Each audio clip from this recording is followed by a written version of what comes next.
And Wemby just has this old soul mentality where it's all about winning.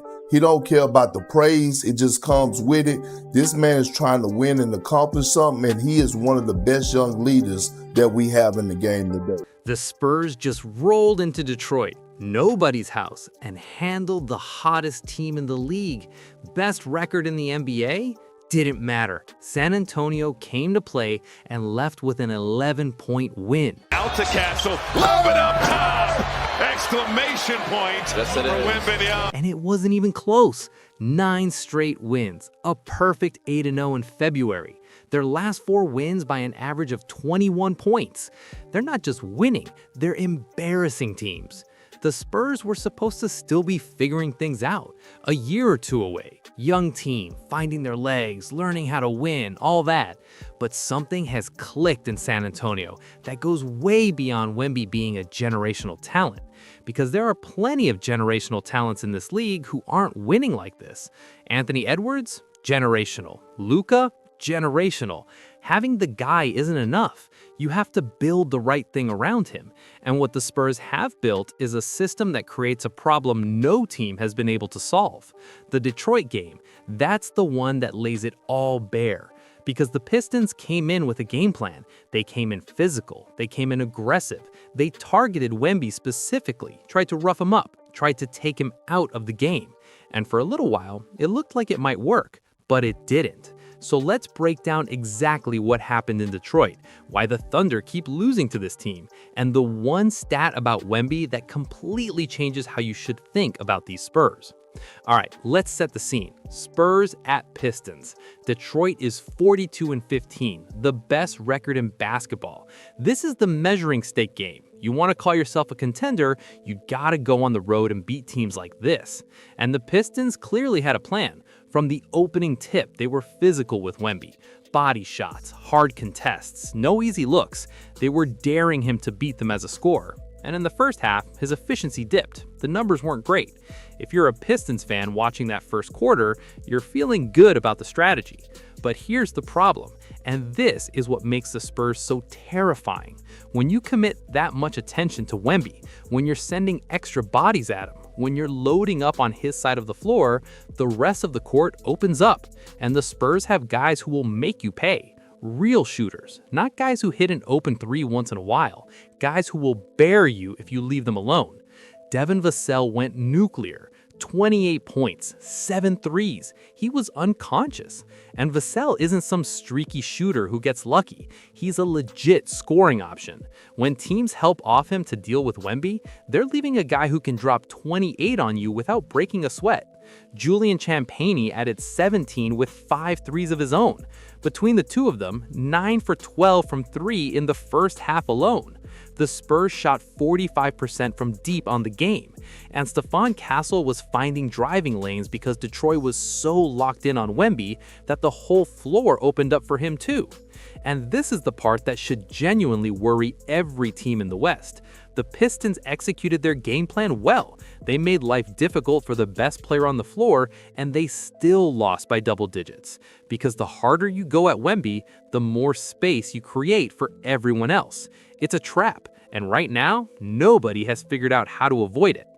Now, there's a stat that really drives this home, and it's the one people need to pay way more attention to. When Wemby is on the floor, opponents are taking 6% fewer shots at the rim and 3% fewer shots from mid-range. Both of those numbers land in the 95th percentile or higher in individual defensive impact across the entire league. Think about what that means. He's not just blocking shots when guys come into the paint, he's preventing them from even attempting those shots in the first place. And when your team survives off points in the paint and struggles from deep, like Detroit, you have a serious problem. Teams are actively avoiding the rim when he's out there, settling for jumpers, pulling up from 18 feet because the alternative is driving into a 7'5" nightmare with an 8-foot wingspan who might send your shot into the 5th row. That's rim deterrence at a level we've basically never seen before.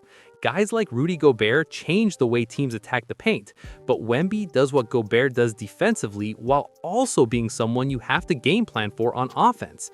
You can't just sag off him and pack the paint like teams did with Gobert, because Wemby will step out and shoot a three in your face. So the offensive equation becomes impossible. You can't guard Wemby without helping, and you can't help without leaving a shooter open. Pick your poison.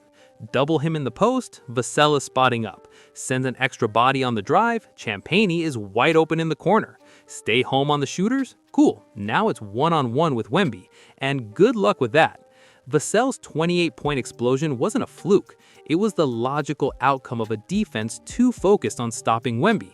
And here's what shows you how smart he is. In the fourth quarter, when the Pistons were still throwing bodies at him, he stopped forcing it, became a facilitator, finding cutters, kicking out the shooters, using his gravity to create for everyone else, while still anchoring the defense.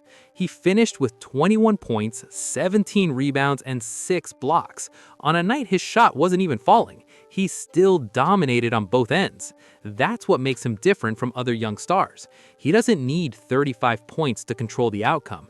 His presence alone changes the math for everyone on the floor. The Spurs have built their entire offense around this dynamic, and teams keep walking right into it. But here's the thing, the shooting barrage was only half the story, because what San Antonio did on the defensive end might be even more impressive. And the guy responsible for it? The reigning Rookie of the Year, Stephon Castle. Everybody knows about Wemby's defense. 17 rebounds, 6 blocks against Detroit. Yeah, that's absurd.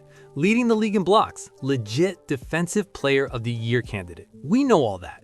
But the Spurs held the Pistons to just 37.7% from the field.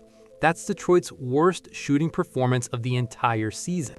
And the reason goes way beyond Wemby. Stephon Castle. Castle drew the assignment of guarding Cade Cunningham. Think about that. Cade is an all-star in MVP caliber form. He's been the best player on the team with the best record in basketball, the engine that makes everything go in Detroit. And Castle smothered him. Watch this play. Castle blocks Cade on one end, recovers the ball, takes it the full length of the floor, goes down the lane, and finishes through contact for the and one. Cade finished with 16 points on 5 for 26 shooting. That's a 19% clip from an all-star in his own building. Castle's length, his motor, the way he stays attached through screens and switches, it was suffocating. Cunningham couldn't create separation, couldn't find the rhythm all night. You could see the frustration building as the game went on. And the beautiful thing about Castle? He's doing this in his second year. He's 21 years old, and he's shutting down all-stars. That is not normal. Oh, and he also dished out 11 assists, so it's not like he was just locked in on defense contributing nothing else. He was running the show, making plays for teammates and locking up the other team's best player all at the same time. That kind of two-way impact from a young guard is incredibly rare. And this is where the Spurs' defensive structure gets really scary.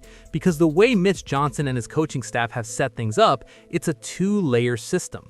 You've got Castle and the perimeter guys applying intense pressure on the ball, getting into guys, making every dribble hard, taking away clean looks. And the reason they can be that aggressive? Because they know if their man gets past them, Wemby is sitting back there waiting. He turns aggressive perimeter defense from risky into suffocating. Because even if you beat your man off the dribble, you're running into a 7-5 shot blocker at the rim. And the numbers back it all up. Third in the NBA in defensive rating, second in defensive rebounding percentage. This isn't a team that just gets by on talent. There's a real defensive identity here, rooted in the same principles that made the Spurs a dynasty for 2 decades. Different players, same DNA. Castle is making a real case for all defensive team, and he's only going to get better. Pair that with Wemby anchoring the paint, and this defense has the kind of ceiling that wins championships. The Pistons found that out the hard way. And they're not the first team to leave a game against San Antonio wondering what the hell just happened. So the Spurs can shoot you out of the gym. They can lock you down defensively. That's already a nightmare matchup.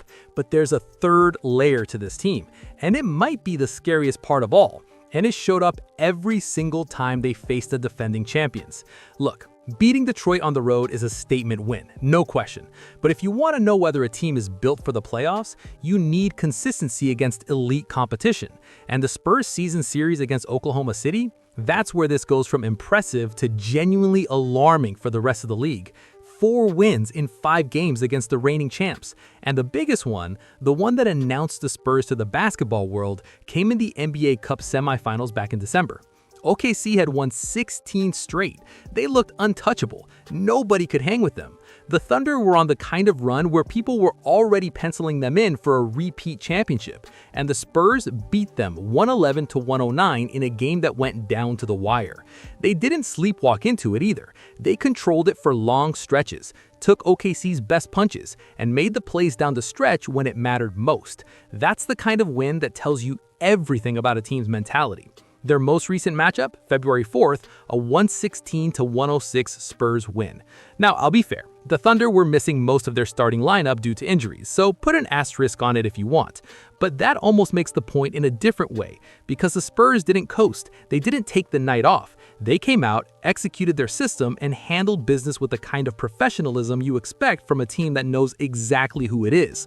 Kel'el Ware came off the bench and dropped 25. Wemby put up another double-double, 22 and 14. And that right there is the depth that separates San Antonio from everybody else in the West. On any given night, someone different can go off for this team. Against Detroit, it was Vassell. Against OKC, it was Keldon. All 5 starters scored in double digits in the Pistons game. De'Aaron Fox has been the steady hand running the offense, bringing veteran presence this young roster needed. Castle gives him two-way versatility alongside Fox in the backcourt. Champagne has turned into a reliable floor spacer who can get hot in a hurry. And here's a number that shouldn't even be possible for a team this young. In clutch situations, games within 5 points in the last 5 minutes, the Spurs are winning 66% of the time, tied for 4th best in the entire league. Young teams aren't supposed to be that composed. Young teams are supposed to crumble in those moments, make the wrong pass, take the bad shot. But these Spurs have an edge to them in close games that feels veteran. A lot of that comes from Fox. A lot comes from Johnson's energy off the bench. But there's also something about Wemby's presence that calms everyone down. When you've got a 7'5" safety blanket who can bail you out on defense and create a good look on offense at any moment, it changes the way a team carries itself. There's a confidence there that's hard to manufacture. The OKC series proved the Spurs can go toe-to-toe with the champions and come out on top. The Detroit game proved they can walk into the toughest environment in the league and dominate. And the 8-0 February with their last 4 wins by an average of 21 points proves this team is peaking at exactly the right time. But here's what really gets me about these Spurs. Wemby is 22 years old. Castle is in his 2nd season. This core is going to be together for a long time, and they're only going to keep getting better. What we're watching right now isn't even the final version of this team. And yet, right now, today, nobody in the NBA has figured out how to beat them consistently. Try to get physical with Wemby? Their shooters torch you from 3. Try to run your offense through your best player? Castle shuts them down. Try to outpace them in transition? Fox matches your speed while Wemby covers everything at the rim. There's no clean answer. They rank 7th in offensive rating, 3rd in defensive rating, 4th in net rating, elite on both ends, and they close out tight games. That's the profile of a championship team. They're 41-16, 2nd in the West, 9 straight, and they're still getting better. So what do you think? Can the Spurs go all the way this year? Drop your take in the comments below. Hit that like button, subscribe to the channel, and check out one of these videos on your screen right now.